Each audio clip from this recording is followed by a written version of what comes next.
আসসালামু আলাইকুম। ইনশাআল্লাহ আশা করি সবাই ভালো আছেন। আলহামদুলিল্লাহ আমিও ভালো আছি। যে যেখান থেকে আমার ভিডিওটি দেখছেন সবাইকে অসংখ্য ধন্যবাদ ও সর্বদা ভালোবাসা রইল। তো গতকাল এবং মানে লাস্ট 2 দিন আমি যে ভিডিওগুলো করছিলাম এখানে কিন্তু আপনাদেরকে অনেক ধরনের ইনফরমেশন দিয়েছিলাম, যেখানে আপনার জেনোভা, বাড়ি শহর, তারপর বলোনিয়া শহরের ভিসার মেসেজের কথা আমি বলছিলাম, বা তারা পাসপোর্ট সাবমিট করতে আসছে। তো আজকেও এরকম কিছু ভিডিও আমি আপনাদের সামনে শেয়ার করব বা আপনাদের সামনে উপস্থাপন করব, যেগুলা ভিএফএসগুলো বলে ঘটছে, এবং কিছু ভয়েস শোনাবো, যেগুলো শুনলে আপনি দেখতে পারবেন বা বুঝতে পারবেন এখানে কি হচ্ছে। যেহেতু আমি ভিডিওর টাইটেলটা দিচ্ছি, দেখছেন কি। আর যে নতুন অ্যাপয়েন্টমেন্ট সিস্টেমটা, সেটার একটু আমি জাস্ট আপনাদেরকে দেখাবো যে অ্যাপয়েন্টমেন্ট সিস্টেমে, নতুন অ্যাপয়েন্টমেন্ট সিস্টেমে কীভাবে আপনারা বা অ্যাপয়েন্টমেন্ট লেটারটা কেমন হয় এই জিনিসটা দেখাবো। তো ইনশাল্লাহ সকলে ভিডিওটা দেখে পুরোটা দেখার চেষ্টা করবেন।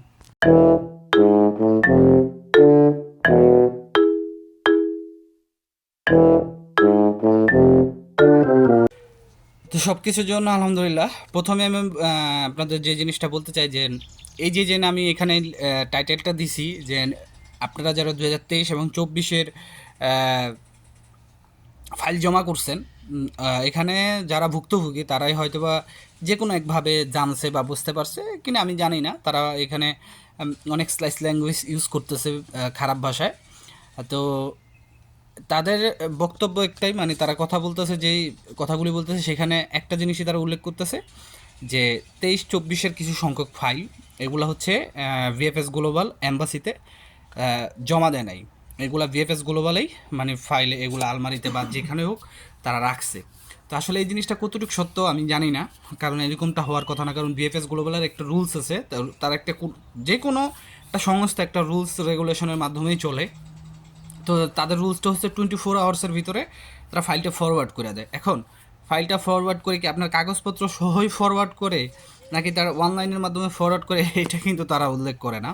তবে আমি যতটুকু জানি যে তারা কিন্তু ফাইলগুলি ফরওয়ার্ড করে, একদম সম্পূর্ণ আপনার কাগজপত্র সহই আপনার ফাইলগুলি ফরওয়ার্ড করে। তো এক ভুক্তভোগীর ভাইয়ের কিছু ক্ষোভ প্রকাশ করছে ভয়েসের মাধ্যমে, একটু আমরা শুনলেই বুঝতে পারবো। ভাই বিএফএস গ্লোবাল রে ঠিক মতো চাপ দেন সবাই মিলি, ঠিক আছে? ওই শালারা হয়েছে সব নষ্টের মূল। কারণ ওই খানকির ফলারা সব ব্লক করে রাখছে, এগুলি এম্বাসিতে পাঠায় নাই ভাই। যারা 2023-24-এ জমা দিছে জুলাইয়ের পরে, এদের কোনো ফাইল বাংলাদেশ এম্বাসিতে, ইটালিয়ান যে দূতাবাস আছে দূতাবাসে পাঠায় নাই। ওরা ওদের আলমারিতে এগুলি স্টক করে রাখছে ভাই।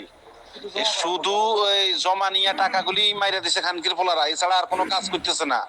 সবাই মিলি ভালো মতন আওয়াজ দিয়া সবাই যাইয়া বিএফএস গ্লোবালের সমস্ত কার্যক্রম বন্ধ করে দেন। কোনো ফ্যামিলিও জমা যেতে না নেয়, ফ্যামিলির গোষ্ঠী সুদি কোনো ফ্যামিলি, কোনো শালাগো নতুন কোনো জমা কিছুই যেতে না নেয়। আগে 23-24, 22-23-24 এগুলি সমাধান দিতে করেন, বিশেষ করে 23-24। আর অন্যগুলি লাস্ট স্তরে অন্যগুলির গোষ্ঠী ফোন দেন। ভাই বিএফএস গ্লোবাল রে ঠিক মতো চাপ দেন সবাই মিলি, ঠিক আছে? ওই শালারা হয়েছে সব নষ্টের মূল। কারণ ওই খানকির ফলারা সব ব্লক করে রাখছে, এগুলি এম্বাসিতে পাঠায় নাই ভাই। যারা 2023-24-এ জমা দিছে জুলাইয়ের পরে, এদের কোনো ফাইল বাংলাদেশ এম্বাসিতে, ইটালিয়ান যে দূতাবাস আছে দূতাবাসে পাঠায় নাই। ওরা ওদের আলমারিতে এগুলি স্টক করে রাখছে ভাই। শুধু ওই জমা নিয়ে টাকাগুলি মাইরা দিছে খানকির ফলারা, এছাড়া আর কোনো কাজ করতেছে না। আবার নতুন করে জমার যে একটা ঢল দেখলাম, এবং কি বিগত দিনে আমাদেরকে যেভাবে আমাদের সাথে কথা দিয়ে প্রতারণা হয়েছে, এক একটা প্রতারণার আমরা জবাব নিব ইনশাল্লাহ।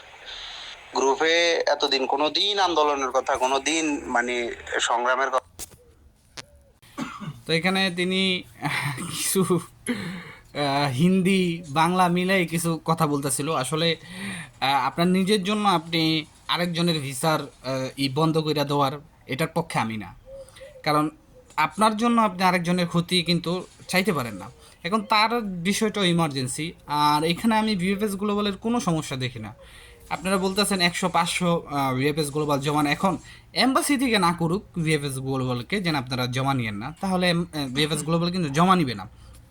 আর ভিএফএস গ্লোবালের প্রথম তো এরকম ছিল না। আমি বারবার আপনাদের একটা কথা বলি, আমরা যখন জমা দিছি অ্যাপয়েন্টমেন্ট নিজেই বাসা থেকে বসে নেওয়া যেত, ঠিক আছে? ধরেন আজকে নুরস্তা পাইছি, দেখি কালকের থেকে মনে করেন যে স্লট খালি। তো এখন আপনারা এই যে লাস্টে 2023-এ স্লট খালি পাওয়া গেল না, এই স্লটগুলি 1,000, এই আপনার 1,50,000, 80,000 টাকা করে কিনতে হইলো। এটা কারা করছে? আমরাই তো করছি। আপনি চিন্তা করেন আমি ফর এক্সাম্পল আমি আপনাদের বোঝাই, এখানে আমাদের ইতালিতে যে মিলান কনসুলেট টিম আছে বা কনসুলেট যে সার্ভিস আছে যেখানে এখানে প্রবাসীরা বাংলাদেশিরা তাদের পাসপোর্ট রিনিউ করে বা হারাই যায়, তারা পাসপোর্ট উঠায়, জন্ম নিবন্ধন বা পাসপোর্ট সংশোধন, সেইখানে যে অ্যাপয়েন্টমেন্টগুলি দেওয়া হয় সেগুলো পর্যন্ত হ্যাক করে হালায়। আপনারা চিন্তা করেন, এখন আমার যতটুকু মনে হয় বাংলাদেশিরা যে আমরা যে সার্ভারগুলো তারা আমরা আপনার ইউজ করি, হয়তো বা আমাদের সার্ভারগুলো অনেক দুর্বল, যে কারণে মানে হ্যাক করতে অনেক সহজ। আর আমার তো আমরা খারাপ মানে ওই যে কথা, আহা বাঙালির এসব কিছুতে সেরা রে, মানে যত পন্থাপন্থী খারাপ কাম আছে সব কিছুতে বাঙালিরা সেরা। তো ওই হ্যাকাররা মানে খুব ভালো, মানে এই দিক দিয়ে তারা খুব ভালো উন্নতি করে ফেলেছে, এরকমটা হইতে পারে। তো যাই হোক, এটা আমার বড় কথা না। এখন আমি জাস্ট এইটুকুই বললাম যে কারো দোষ দিয়ে কোনো লাভ নাই, এটা আশা করি বুঝতে পারছেন। আর এখন স্ক্রিনে যেই অ্যাপয়েন্টমেন্টের যে এটা দেখতে পারতেছেন, এটা হচ্ছে নতুন যে আপনার নতুন যে সার্ভারে বা স্লটের মাধ্যমে যেই অ্যাপয়েন্টমেন্টটা দেওয়া হইতেছে 2025-এ, মানে 22শে অক্টোবরের পরে আপনার যারা নুলস্থা পাচ্ছে তাদের। তো এটা হচ্ছে কিছুদিন আগে 7 তারিখে মেবি, এই এপ্রিল মাসের 7 তারিখে একজনের নুলস্থা উঠছিল, কালকে এক আপু আমার দিছে। যাই হোক, আমি তার পাসপোর্ট নাম্বার এবং প্রোটোকলগুলো সব হাইড রাখছি। তো এরকম স্টাইলেই আপনারা অ্যাপয়েন্টমেন্টটা পাবেন, এখানে কিউআর কোড সব কিছু দিছে। তো এটা যদি আর একটু সুবিধা করতো যে আপনার ইতালিতেও যদি নুলস্তার ভিতরে কিউআর কোড থাকতো তাহলে এত ঝামেলা হতো না। আর সর্বশেষ যে বিষয়টা সেটা হচ্ছে যে আজকে ভিএফএস গ্লোবালের ঢাকা, সিলেট, চিটাগাংয়ের কিছু চিত্র আমরা দেখব, দেখলেই আপনারা বুঝতে পারবেন। বিএফএসে আইছিলাম, আসার পরে যে পরিস্থিতি দেখলাম, এখন মেইন সব কিছু হচ্ছে মালিক, সব কিছু ডিপেন্ড করতেছে মালিকের উপরে। সারা জীবন যদি দূরিও কোনো কাম হইব না, বুঝছেন না। অ্যাপয়েন্টমেন্ট ছাড়া মালিককে পুতরার থেকে ডিক্লারেশন নিয়ে অটোমেটিকলি মানুষ জমা দিতেছে, অটোমেটিকলি। আমার অতদিন তো কোনো ইয়া করছি না, বিশ্বাস করছি না, আজকে নিজে আইয়া সচক্ষ দেখলাম আর কি।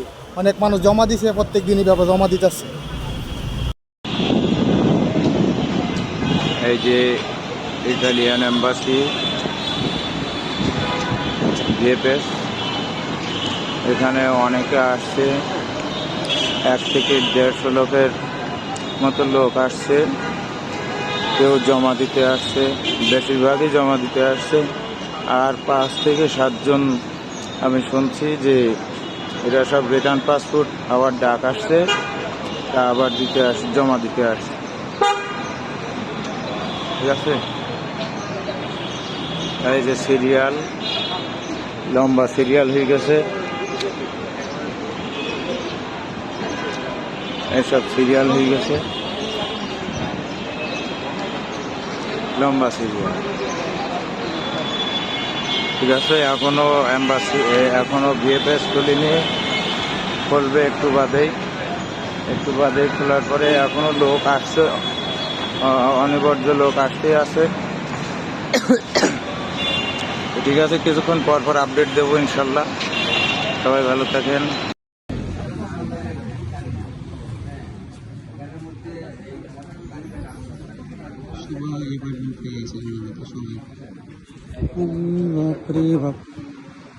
সবাই অ্যাপার্টমেন্ট পাইয়া জমা দিয়ে অনেক হাইছে বাইরে। আজকে সিলেটে সবচেয়ে বেশি অনেক 30টা মিটার শুধু অ্যাপার্টমেন্ট পাইয়া আইছে, রিটার্ন পাসপোর্ট স্ক্রিন কপি অনেক আছে।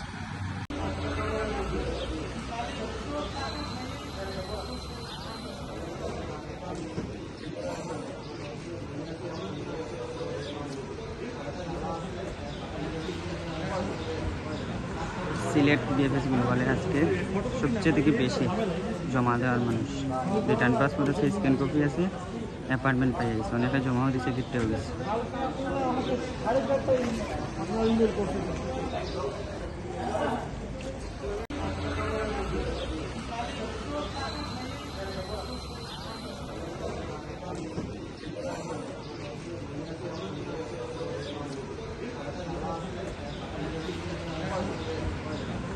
সিলেট বিএফএস গ্লোবালে আজকে সবচেয়ে থেকে বেশি জমা দেওয়ার মানুষ। রিটার্ন পাসপোর্ট আছে, স্ক্যান কপি আছে, অ্যাপার্টমেন্ট পাই গেছে, অনেকে জমাও দিচ্ছে, দিতেও গেছে।